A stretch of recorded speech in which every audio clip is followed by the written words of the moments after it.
Hello students, in this video we are going to learn about units and their conversions.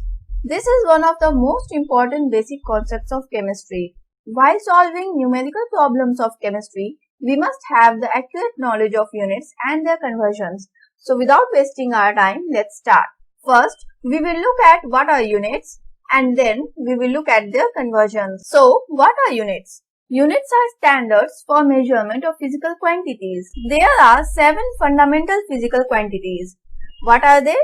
Length, mass, time, temperature, amount of substance, and luminous intensity. There are several units for these physical quantities, but one unit for each of these physical quantity is chosen as standard unit that are used universally and are known as SI units. So, SI units are the standard unit of measurement.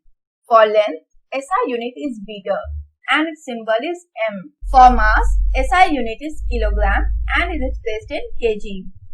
For time, it is second. For temperature, SI unit is Kelvin.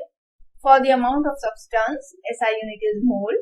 And for luminous intensity, it is candela. The 7 fundamental physical quantities that are listed here are actually independent of each other. They are known as fundamental because they are independent of each other. What do we mean here is that if we want to calculate length, then we don't need to know its mass.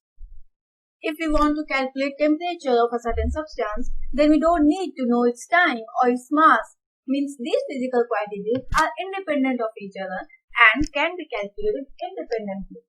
But there are also several other physical quantities known as derived physical quantities.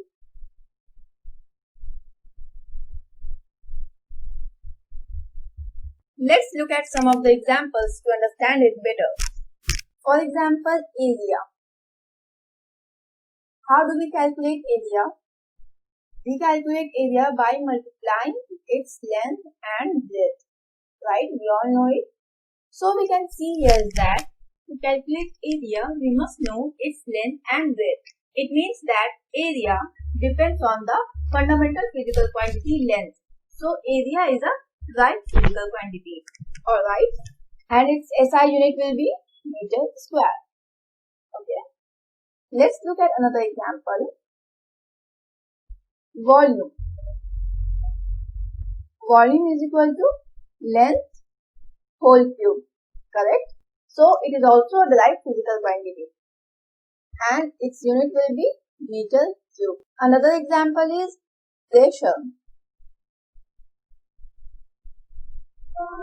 We know pressure is equal to force upon area. And we also know that SI unit of force is Newton and SI unit of area is meter square. So SI unit of pressure will be Newton per meter square. So these are the units. We have learned about units. Now we will look at their conversions. From the chemistry point of view, there are some of the important conversions that we must have the knowledge of. From the chemistry point of view, there are some of the physical quantities that are considered more important and we must have the knowledge of their conversions. So in this video, we will focus on them. So we will look at the conversion of units of length and then mass. We know time is expressed in second and in chemistry, we also use it second. SI unit of temperature is Kelvin. We also know about it. Then we will look at the conversion of amount of substance.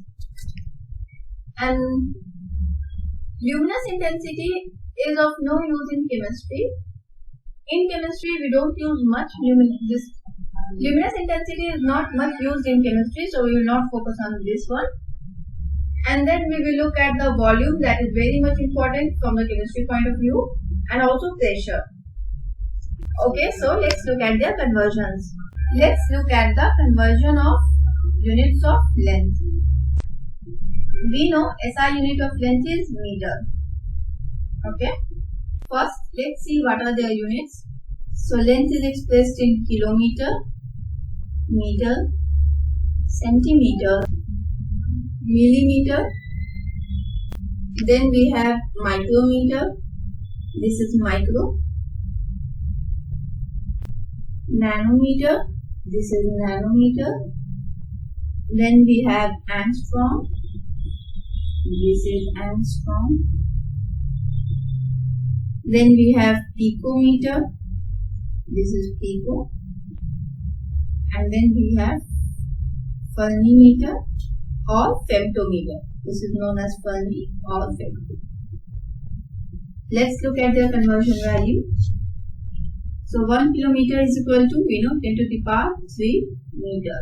All of these units are going to be expressed in terms of SI unit meter. Okay. 1 centimeter is equal to 10 to the power minus 2 meter. 1 millimeter is equal to 10 to the power minus 3 meter. 1 micrometer is equal to 10 to the power minus 6 meter. 1 nanometer is equal to 10 to the power minus 9 meter. 1 angstrom is equal to 10 to the power minus 10 meter. 1 picometer is equal to 10 to the power minus 12 meter. And 1 fermimeter is equal to 10 to the power minus 15 meter. So we must remember these values. So in order to have the conversion for these values, so for their conversions, we must know their value. For their conversion, we can directly use this value and we could get the result. So let's look at few examples how to use it. Convert 20 picometer to meter. How do we do it? We know the value. We must know this value. 1 picometer is equal to 10 to the power minus 12 meter. So first of all, we have to write the value given, that is 20, and then we have to multiply it with the converting value, that is 10 to the power minus 12. So this is as simple as that. Also, there is a shortcut for these 4 units. These 4 units are frequently used in numerical problems. So there is a shortcut for this. For this, we have to arrange these units in ascending order, means smaller units written first, millimeter, then centimeter, then meter, and then kilometer. Alright.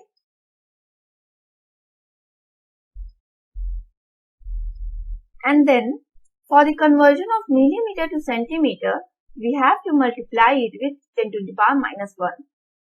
And for the conversion of centimeter to meter, we have to multiply it with 10 to the power minus 2. And for the conversion of meter to kilometer, we have to multiply it with 10 to the power minus 3. In similar way, if we are going reverse, then we have to multiply it with 10 to the power 3 from kilometer to meter, and for meter to centimeter, we have to multiply it with 10 to the power 2, and for centimeter to millimeter, we have to multiply it with 10 to the power 1. Also, if we want to convert directly, like if we want to convert millimeter to meter, then we have to multiply it with 10 to the power minus 1 and minus 2 will get added, so we have to multiply it with 10 to the power minus 3. In similar way, for example, if we have to convert kilometer to centimeter directly, then we have to multiply it with 10 to the power 5. Let's look at few examples. If we have to convert 20 millimeter to kilometer, then first of all we have to write the value 20 and then millimeter to kilometer. It means we have to go this way. So minus 1, minus 2 and minus 3 will result in minus 6. So we have to multiply it with 10 to the power minus 6 kilometer. Let's look at another example.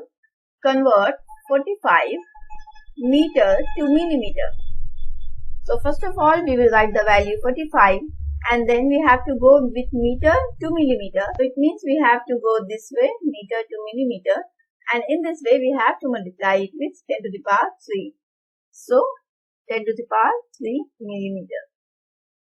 So look how simple it is. In this way it can easily be done. Alright, now let's look at the conversion of units of mass. So units of mass or weight, they are the same things in chemistry. Okay, let's look at their units first. Mass is expressed in kg and in grams, that is the SI unit, and milligrams. So we don't have much units of mass that are frequently used. So we have generally 3 units of mass that are used frequently. Let us look at their conversions. 1 kilogram is equal to 10 to the power 3 gram, and 1 milligram is equal to 10 to the power minus 3 gram. We can remember this as it is, or we can use shortcut as well like we used previously in length. So we could write it as milligram, gram and kilogram. For converting milligram to gram, we multiply it with 10 to the power minus 3, and for gram to kilogram, we multiply it with 10 to the power minus 3. And also in reverse order, for kilogram to gram, we multiply it with 10 to the power 3, here the sign will change, and for gram to milligram, we multiply it with 10 to the power 3. And for direct conversion, from milligram to kilogram, we multiply it with 10 to the power 6, and in similar way for kilogram to milligram.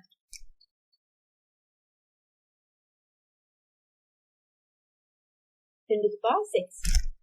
Let's look at examples. For example, we have to convert 16 milligram to kilogram. First, we write the value 16, and for converting milligram to kilogram, we multiply it with 10 to the power minus 6 kg. So this is our answer. And suppose if we have to convert 9 kg to milligram, then what do we do here? First we write the value 9, and then for conversion of kilogram to milligram, we have to multiply it with 10 to the power 6. So this is how it is done. Now let's move to the conversion of units of volume. The units of volume is very much important from the chemistry point of view, as we have to deal with volume of fluids, volume of gases, volume of liquids in chemistry. Alright, so we must pay full attention to this unit. So we must pay full attention to the units of volume. There are two ways of expressing volume. It can be expressed in meter cube, decimeter cube and centimeter cube. And another way of expressing these units are in liters. Meter cube is equivalent to kiloliter and decimeter cube is equivalent to liter and centimeter cube is equivalent to milliliter. So these are the same things written in a different unit, but 1 meter cube is equal to 1 kiloliter. Okay, so this is one of the confusing things that student gets confused. So we must know that meter cube or kiloliter, both are the same things. Similarly, decimeter cube and liter are the same things, and centimeter cube or milliliter are the same things. So let's look at their conversion. So 1 kiloliter is equal to 10 to the power 3 liter, and 1 milliliter is equal to 10 to the power minus 3 liter. So it is as simple as that. You can see how simply it can be done. Let's see these units in a shortcut form so that it will become more clear to us. What do we have to do? We have to arrange these units in ascending form. So milliliter, liter and then kiloliter. And we also have to keep in mind that milliliter is equivalent to centimeter cube and liter is equivalent to decimeter cube and kiloliter is equivalent to meter cube. Now their conversion is also very simple. For the conversion of milliliter to liter, we have to multiply it with 10 to the power minus 3, and for conversion of liter to kiloliter, we have to multiply it with 10 to the power minus 3. In reverse way, the sign will get reversed. We have to multiply it with 10 to the power 3 here, and for the conversion of liter to milliliter, we have to multiply it with 10 to the power 3. And for direct conversion, we can use just simply 10 to the power minus 6 here, and here 10 to the power plus 6. Alright. Let's look at few examples. For example, we have to convert 40 milliliter to decimeter cube. Alright. The confusion arises when we don't know what is decimeter cube, and generally students get confused while seeing two different units. Here is milliliter and here is decimeter cube. So how could we convert them? No, it's just simple. We just have to keep in mind that milliliter and centimeter cube are the same thing, and liter and decimeter cube are the same thing. Okay. So here we have to convert milliliter to decimeter cube. It means we have to convert milliliter to liter. So for the conversion, we have to just simply multiply it with 10 to the power minus 3. So what do we do here is that we write the value and then we multiply it with 10 to the power minus 3. Let's look at another example. Convert 45 meter cube to centimeter cube. So first we write the value here 45 and then we have to focus here. Meter cube to centimeter cube. We have to convert meter cube to centimeter cube. Means we have to multiply it with 10 to the power 6. So 10 to the power 6 centimeter. Another example. Convert 6 liters to meter cube. And simply we have to convert this. So we just write the value 6 and multiply it with 10 to the power minus 3 meter cube. So we have understood the concepts of volume here. Now let's move to the pressure. Conversion of units of pressure.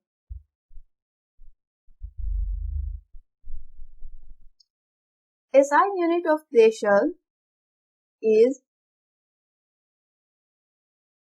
Newton per meter square or Pascal.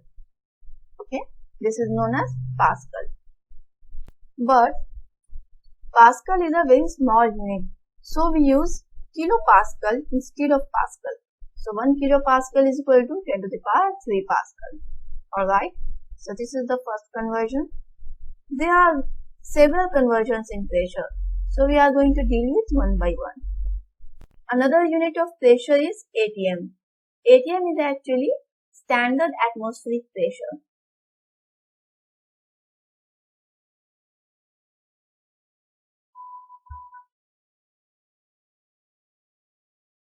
So 1 ATM is equal to 101.325 kilopascal, or it can simply be understood as 101.325 Pascal. So this is the conversion of ATM to Pascal. Alright, we just have to remember this value. 1 ATM is equal to 101.325 Pascal. There is yet another units of pressure known as mmHg. 1 atm is also expressed in mmHg, means millimeter of mercury, which is equal to 760 mmHg. This is another unit of pressure, or mmHg is equivalent to torr. So 760 mmHg or 760 torr means 1 atm is equivalent to 760 mmHg or 760 torr. Pressure is also expressed in bar. So 1 atm is equal to 1.013 bar. That means atm and bar are almost equal. 1 atm is equal to 1.013 bar. So these are some of the important conversions of unit of pressure. Let's summarize this. 1 atm is equal to 101.325 Pascal, that is equivalent to 760 mmHg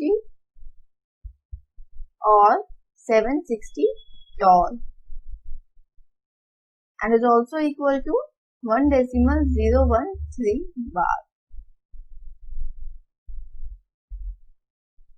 So in this way these all are related. So we can memorize it in a serial order like I have written. So we can keep in mind using this serial order.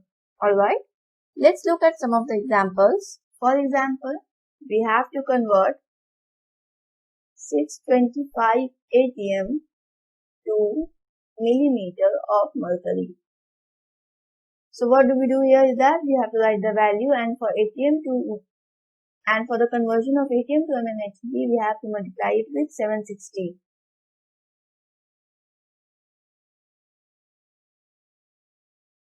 Another example, convert 20 atm to bar.